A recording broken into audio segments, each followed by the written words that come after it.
Hello. Alors, dans cette vidéo, ouais, ça fait bizarre de dire ça. Dans cette vidéo, je vais vous parler un peu de mes conseils à moi avant de partir au Japon.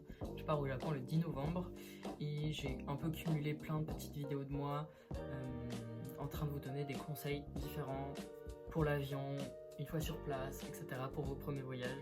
Je suis pas du tout la science infuse, mais mon premier voyage s'était très bien passé. J'avais plein de bons plans pas chers, donc j'avais décidé de vous partager. Tous les plans de cette vidéo seront quasiment tous filmés avec moi en pyjama. C'est pour ça que j'attendais d'avoir un petit look pour vous filmer l'intro. Voilà. Donc je vous laisse tout de suite avec la vidéo et mes conseils. Ciao. Hello, alors ce segment va s'intégrer dans une vidéo sur mes conseils pour aller au Japon. Là il est genre 23h minuit, je suis malade comme un chien, mais je pars dans 3 semaines. Je pars le 10 novembre. J'ai trop hâte, ça va être la deuxième fois que je pars au Japon. Alors, mes petits conseils et surtout mes conseils en tant que Harajuku, évidemment. On part une valise vide, bien sûr. On part une valise vide. On essaye, si on peut, d'avoir un vol où on a 2 valises. C'est quand même beaucoup mieux. Important, essayez de prévoir vos tenues. Je sais pas si vous y allez plutôt pour le côté fashion ou si ça vous dérange pas d'être un peu en voyage sac à dos, comme on peut dire, genre pas très looké, etc. Après c'est évidemment un voyage très loin, vous n'êtes pas obligé d'être au summum de votre fashion, genre on s'en fout, il n'y a aucune pression à avoir. Conseil très important, n'hésitez pas à vous faire des listes de ce qu'il vous faut et de ce qu'il ne vous faut surtout pas. Si vous avez du mal à vous réfréner, si vous achetez de manière un peu trop compulsive, n'hésitez pas, faites une liste de trucs dont vous n'avez pas besoin. Vous avez 10 000 peluches, notez ne pas racheter de peluches, sauf exception de une telle qui est super rare que je vais trouver que là-bas, etc. Ça peut grave vous aider si vous cherchez du tissu, si vous cherchez des draps, si vous cherchez... Essayez par exemple, si vous avez besoin de choses à mesurer chez vous avant, n'hésitez pas à noter tout ça.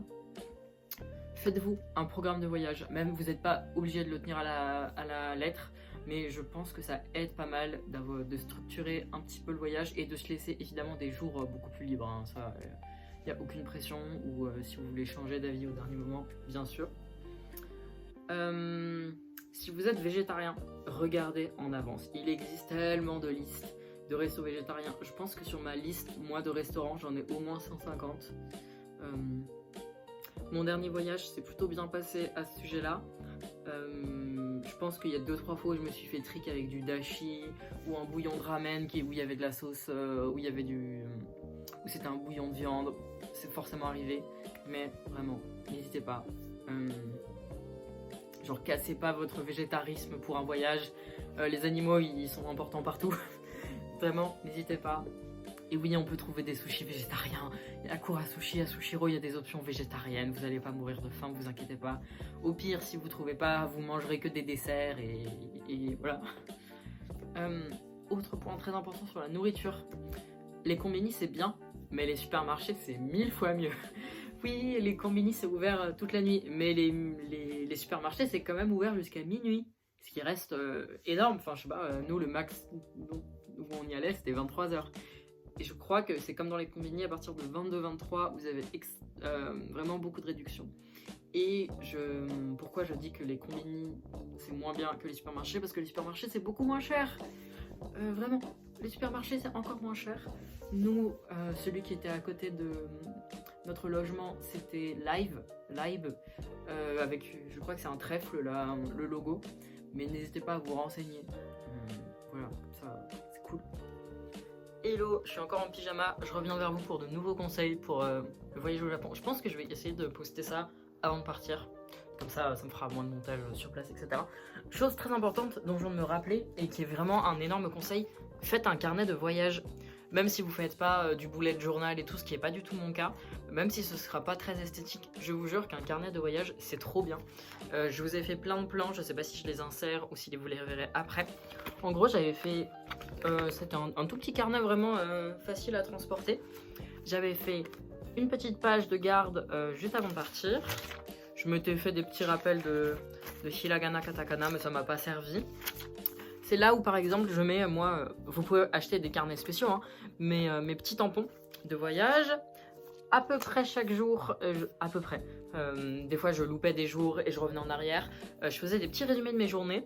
Des fois je mettais des petits stickers. Ce qui est trop bien, des amis m'ont fait des dessins. Vraiment, c'est trop bien. Faites un carnet de voyage, surtout si vous allez voir des gens. Ça fait trop du bien. C'est genre, le regarder un an après, ça fait trop plaisir. Toujours, mais on fait de petits dessins. J'ai collé plein de cartes de visite, etc. De washi tape. Y a pas mal de trucs que j'ai marqués après dans l'avion. Mais voilà, par exemple, ça c'était Tomato Shop qui est à Nippoli. C'est le quartier des tissus. Donc ça c'est le shop de tissus je sais pas cher de Tokyo et c'est vraiment trop bien. T'as des trucs Evangelion, des trucs One Piece. J'avais mis des petits stickers. J'ai le plan du musée. J'ai le plan du musée de Mitaka. Regardez ça, incroyable. Voilà. Et là, comme je repars au Japon, il me reste plein de place. Donc je vais repartir avec. Tac, tac, tac. Ouais, là c'est ce que j'avais mis. On est le 12 juillet, nanana. Voilà, je viens de payer mon billet d'avion, etc., etc. J'ai mis un peu les objectifs que je voulais. Mais vraiment, c'est une trop bonne idée. Faites ça, s'il vous plaît, parce que moi je le relis de temps en temps et ça me fait trop plaisir d'avoir les messages de mes amis, etc. Là, je vais réécrire un peu, parce que ça, j'ai écrit ça il y a 4 mois, donc histoire de faire un petit update. Je vais faire mes comptes du Japon, de combien d'argent j'ai, etc. Et j'ai des nouvelles choses qui se sont ajoutées dans mon programme. Donc je vais faire ça tout de suite. Voilà.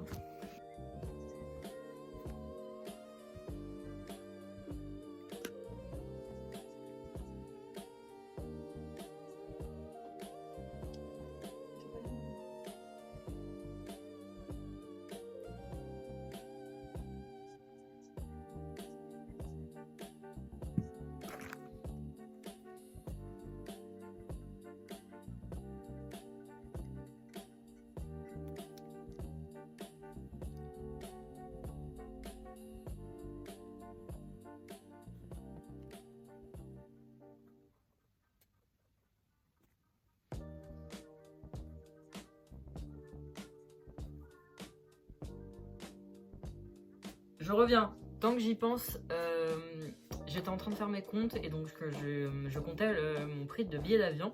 Et je suis en train de me rappeler que comme je suis végétarien, j'ai contacté la compagnie d'avion et j'ai demandé à changer mon repas pour qu'il soit végétarien. Et vraiment, vous pouvez le faire avec toutes les compagnies, je pense. Il suffit de leur envoyer un mail ou de les appeler.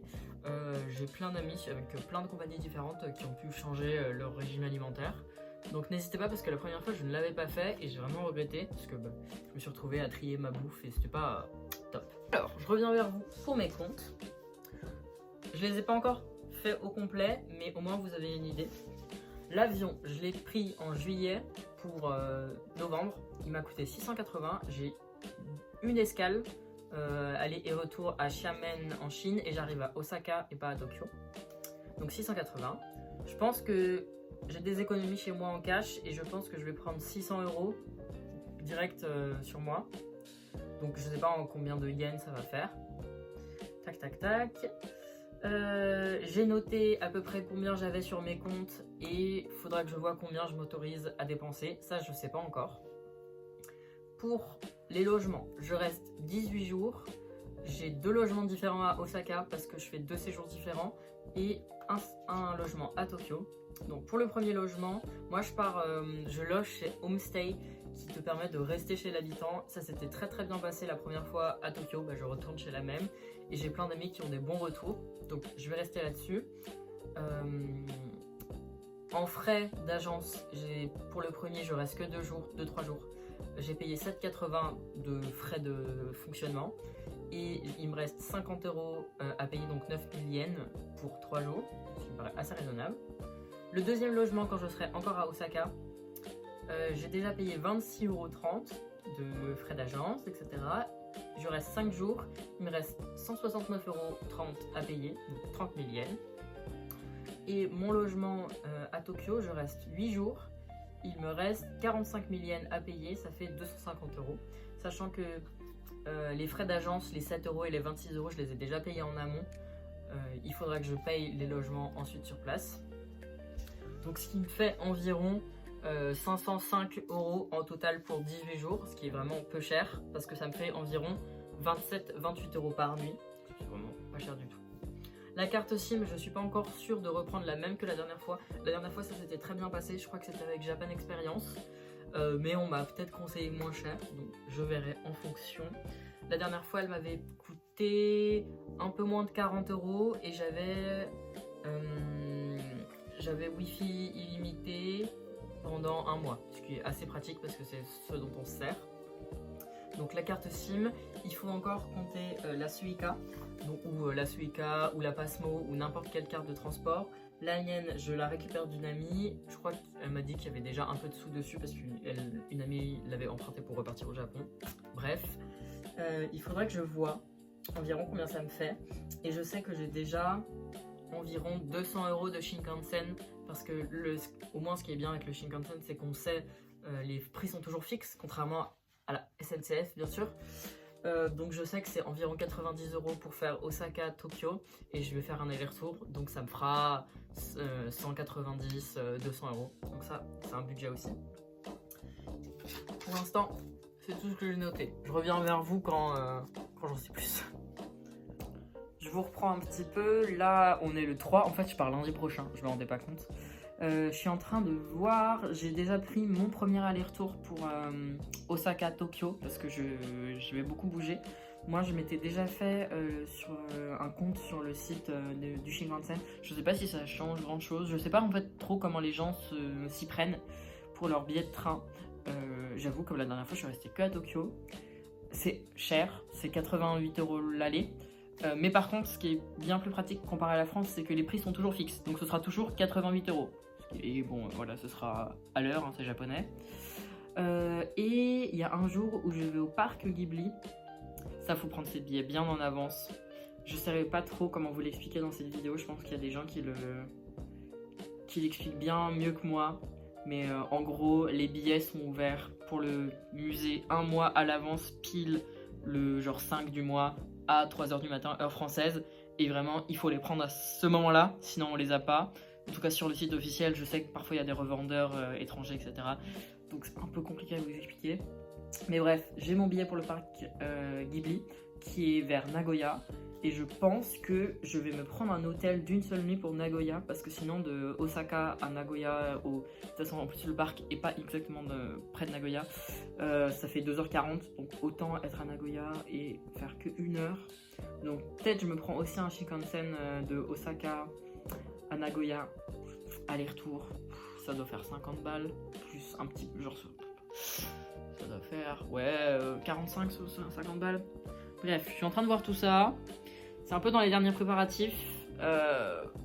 Stressant. Bon, là je commence à faire ma valise, donc ça va être la fin de cette vidéo. Ciao ciao.